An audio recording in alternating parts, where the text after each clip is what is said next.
Hello बच्चों, आप सभी का स्वागत है आपके अपने यूट्यूब चैनल कंपोस्टर पर। आई होप कि आप सभी अच्छे होंगे। तो इस वीडियो में हम डिस्कस करेंगे क्लास 10 सब्जेक्ट सोशल साइंस सामाजिक विज्ञान के वो महत्वपूर्ण प्रश्न जो कि आपके बैक इंप्रूवमेंट एग्जाम में पूछे जाने वाले हैं। इंग्लिश मीडियम और हिंदी मीडियम दोनों के लिए हमने पीडीएफ रेडी प्रिपेयर कर दी है, जो कि आप इजीली हमारी वेबसाइट से जाकर के ले सकते हैं।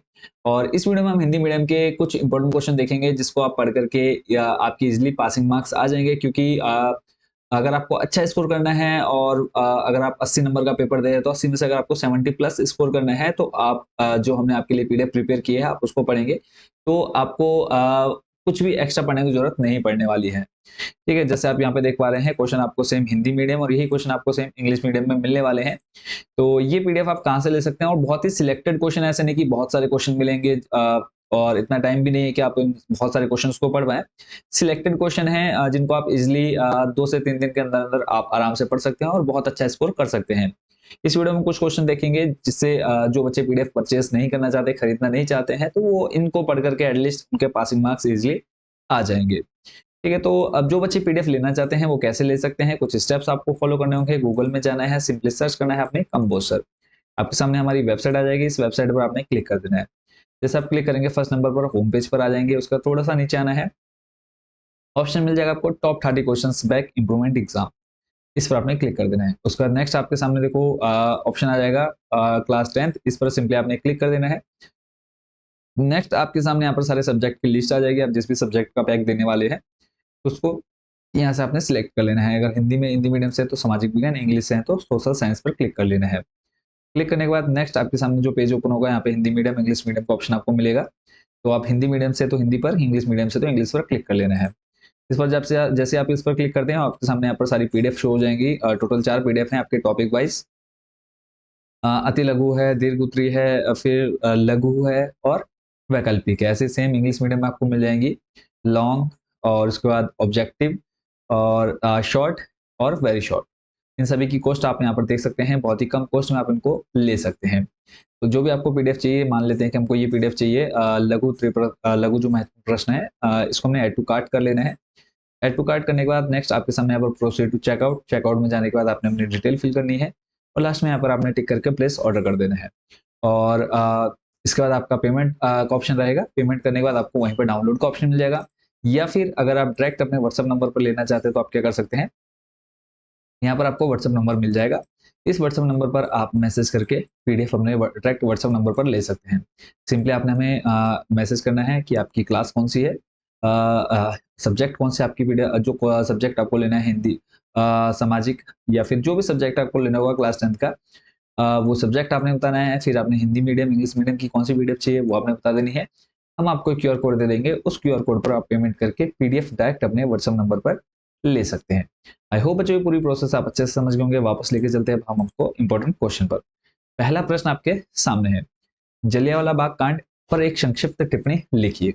अब जो बच्चे नहीं लेना चाहते हैं पीडीएफ, आप इन क्वेश्चंस को प्रिपेयर करिए, आपका अच्छा खासा स्कोर हो जाएगा। अगर आपको बहुत अच्छा स्कोर करना है तभी आप उस पीडीएफ को लीजिएगा, अदरवाइज सिर्फ पासिंग मार्क्स के लिए आप इन क्वेश्चंस को पढ़ सकते हैं। पहला प्रश्न आपने देख लिया। यहाँ पे हम आंसर डिस्कस नहीं करेंगे, क्योंकि ये आंसर अगर हम डिस्कस करने जाएंगे काफी लेंथी वीडियो हो जाएगी, तो इसलिए सिर्फ हम आपके सामने इंपॉर्टेंट क्वेश्चन दे रहे हैं, साथ में उसका सॉल्यूशन भी आपको देखने को मिल जाएगा, तो आप उसको यहाँ पर वीडियो रोक करके पढ़ सकते हैं। अगला प्रश्न है, कॉर्नर लॉ समाप्त करने के बारे में ब्रिटिश सरकार का फैसला, इस कथन की व्याख्या कीजिए। तो प्रश्न आपका 2013 में आया था। प्रश्न अगला है, रेशम मार्ग से आप क्या समझते हैं, स्पष्ट कीजिए। अथवा सिल्क मार्ग से संसार के कौन कौन से भाग जुड़े हुए थे। ये प्रश्न आपका 2022, 13 और 2016 में पूछा गया है। अगला प्रश्न है, ब्रिटेन वुड्स समझौता का क्या अर्थ है। ये प्रश्न आपके 2012, 15, 20 और 22 में आ चुका है, तो इसको आपने काफी अच्छे से तैयार करना है। अगला प्रश्न है, 1929 की महामंदी से क्या अभिप्राय है, इस महामंदी के क्या कारण थे। इसको आपने एक देख लेना है। चलते हैं अगले प्रश्न पर। समूह 77 क्या है। समूह 77 के देशों ने नई अंतरराष्ट्रीय आर्थिक प्रणाली की मांग क्यों की। प्रश्न आपका 2010, 17, 11, 14 और 2014। ये प्रश्न आपका हर साल आना ही आना है और लगभग 4 से 5 नंबर का ये प्रश्न पूछा जाएगा। तो ये प्रश्न भी एक बार आप सारे पढ़ लीजिए, अदरवाइज आपने सिंपली एक शब्द इसमें याद रखना है, G77। ठीक है, ये याद रखना है। बाकी कुछ भी आएगा इससे रिलेटेड, आपने ये नीचे आंसर दे रखा है, इसको आपने पढ़ लेना है। ठीक है, चलते हैं अगले प्रश्न पर। अफ्रीका में रिंडरपेस्ट आने के प्रभावों का उल्लेख कीजिए। रिंडरपेस्ट क्या था? एक पशुओं की बीमारी थी, तो किस तरह से अफ्रीका में आया, तो ये आपको यहाँ पर पढ़ना है। अगला प्रश्न है, गिरमिटिया मजदूर से क्या अभिप्राय है, समझाइए। गिरमिटिया यानी जो दूसरे देशों में काम करने के लिए गुलाम के रूप में लिए जाते थे, ठीक है, तो वही था गिरमिटिया मजदूर। अगला प्रश्न है, ईस्ट इंडिया कंपनी ने भारत में बुनकरों पर निगरानी रखने के लिए गुमास्तों को क्यों नियुक्त किया था? कोई भी है किसी पर नजर रखने के लिए क्यों बोलेगा, तो वो आप यहाँ पर आराम से एक बार पढ़ लेंगे तो आपको अच्छे से समझ में आ जाएगा। अगला प्रश्न है, औद्योगिक क्रांति के प्रमुख कारण क्या थे? ठीक है, चलते हैं अगले प्रश्न पर। प्रश्न है, 19वीं सदी में औद्योगिक क्रांति मिश्रित वरदान सिद्ध हुई, इस कथन पर अपने विचार व्यक्त कीजिए। प्रश्न आपका 2011, 15, 18 में ये आ चुका है। तो यहाँ पर आपको टॉपिक वाइज दे रखा है इसका आंसर, तो आपने टॉपिक बना बना करके आप इजिली टॉपिक अगर याद कर लेते हैं तो आपको अंदर ज्यादा पढ़ने की जरूरत नहीं पड़ने वाली है। चलते हैं अगले प्रश्न पर। अगला प्रश्न है, 19वीं सदी में भारत के सूती कपड़ा उद्योग के गिरावट के मुख्य कारण क्या थे? प्रश्न आपका 2010, 11, 22 में आ चुका है। अगला प्रश्न है, प्रथम विश्व युद्ध के समय भारत का औद्योगिक उत्पादन बढ़ने के क्या कारण थे? तो ये प्रश्न भी आप देख सकते हैं 2009, फिर नीचे 10, 12, 13, 16, 22 में आ चुका है। प्रश्न घुमा करके देंगे। जैसे आपको जैसे नीचे देख रहे हैं, पहले विश्व युद्ध के समय भारत का औद्योगिक उत्पादन क्यों बढ़ा, इसको आपने पढ़ना है। अगला प्रश्न है, औद्योगिक विकास से शहरों पर क्या प्रभाव पड़ा? अगला फिर नेक्स्ट क्वेश्चन है, ब्रिटेन की महिला कामगारों ने स्पिनिंग जेनी मशीनों पर हमले क्यों किए? इसके बाद अगले प्रश्न पर चलते हैं, मुद्रण संस्कृति ने भारत में राष्ट्रवाद के विकास में क्या मदद की? और यही प्रश्न देखो आपका 2011, 12, 13, फिर 16, 18, 20, 22 में, यानी ये प्रश्न आपका हर साल लिखा हुआ है कि आपके एग्जाम में आना ही आना है, तो इसको आपने काफी अच्छे से तैयार कर लेना है। नेक्स्ट क्वेश्चन है, 19वीं सदी में मुद्रण संस्कृति का महिलाओं की सामाजिक स्थिति पर क्या प्रभाव पड़ा, विवेचना कीजिए। ठीक है, और ये प्रश्न आपका 2011, 16 और 19 में पूछा गया है। फिर अगला प्रश्न है, मुद्रण संस्कृति ने फ्रांसीसी क्रांति के लिए अनुकूल परिस्थितियां रची थी, इस कथन की व्याख्या कीजिए। प्रश्न आपका 2009 और ये 12 में आ चुका है।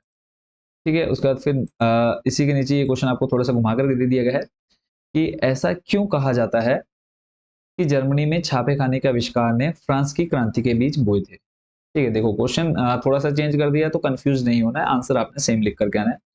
या फिर और देखो कैसे दे सकता है प्रश्न आपको कि कुछ इतिहासकार ऐसा क्यों मानते हैं कि मुद्रण संस्कृति ने फ्रांसीसी क्रांति के लिए जमीन तैयार की थी? तो ये प्रश्न और इसका आंसर आप सामने पूरा देख पा रहे हैं डिटेल में। अगला प्रश्न है, 19वीं सदी में भारत की गरीब जनता पर मुद्रण संस्कृति का क्या प्रभाव पड़ा? ठीक है, ये प्रश्न आपने देखना है। और लास्ट प्रश्न आज का, पहाड़ी क्षेत्रों में मृदा अपरदन की रोकथाम के लिए क्या कदम उठाने चाहिए? तो ये आपने पूरा यहाँ पर देख लेना है। अब बात करें कि इसमें देखो अभी और काफी क्वेश्चन है, अगर आप डिटेल में जाएंगे, ठीक है, तो ये सारे क्वेश्चन आपको जो बच्चे पीडीएफ लेंगे उनको इजिली मिल जाएंगे, तो आपने सिंपली उसको पीडीएफ में से पढ़ लेना है, बाकी के जो क्वेश्चन बचे हुए हैं। ठीक है, और क्योंकि देखो एक क्वेश्चन आपके लिए सिलेक्ट करना और उसको फिर पीडीएफ में कन्वर्ट करना काफी मेहनत भरा काम रहता है। फिर वेबसाइट की जो मेंटेनेंस चार्ज है वो भी काफ़ी हाई रहती है, तो इस वजह से बहुत कम कॉस्ट रखी हुई है, 10 रुपए 20 रुपए में आपको एक एक टॉपिक की पीडीएफ मिल जा रही है। तो एटलीस्ट आप समझ सकते हैं कि मेहनत भरा काम है, तो ये आपके लिए कुछ ज़्यादा नहीं है अगर आप देखेंगे एग्जाम के पॉइंट ऑफ व्यू से। तो जो बच्चे लेना चाहते हैं पीडीएफ वो ले सकते हैं, अदरवाइज जितने क्वेश्चन मैंने आपको यहाँ पर बता दिए इतने क्वेश्चन भी पढ़ के आप अच्छे मार्क्स ला सकते हैं। ठीक है, बाकी अगर और कोई क्वेश्चन कोई डाउट आपके मन में होगा तो आप कमेंट बॉक्स में जरूर पूछिएगा। पीडीएफ कैसे लेनी है वो मैं आपको बता चुका हूँ, वेबसाइट आपको सर्च करनी है कंपोस्टर के नाम से। और अगर आप डायरेक्ट अपना लेना चाहते हैं पीडीएफ व्हाट्सएप नंबर पर, तो यहाँ पे मैंने आपको व्हाट्सएप नंबर भी दे दिया है, हम आपको क्यूआर कोड दे देंगे, उस पर आपने पेमेंट करके पीडीएफ आपको डायरेक्ट व्हाट्सएप नंबर पर मिल जाएगी। बाकी शुभकामनाएं हैं, अच्छे से तैयारी करते रहिए और मेहनत करिए, क्योंकि बैक इम्प्रूवमेंट एग्जाम ज़्यादा टाइम नहीं है आपके पास, क्योंकि बहुत ही कम समय रह गया आपके एग्जाम में, तो अच्छे से पढ़िए। बाकी कोई प्रॉब्लम आती है तो आप जरूर हमें कमेंट बॉक्स में पूछिए, और शुभकामनाएं हैं, best wishes for your back and improvement exam. मिलते हैं नेक्स्ट वीडियो में। Thank you so much watching for this video, and channel को जरूर सब्सक्राइब कर लीजिएगा ताकि जो भी लेटेस्ट अपडेट आती है आपके एग्जाम के रिगार्डिंग वो आपको तुरंत देखने को मिल जाएगी। Thank you so much for watching this video.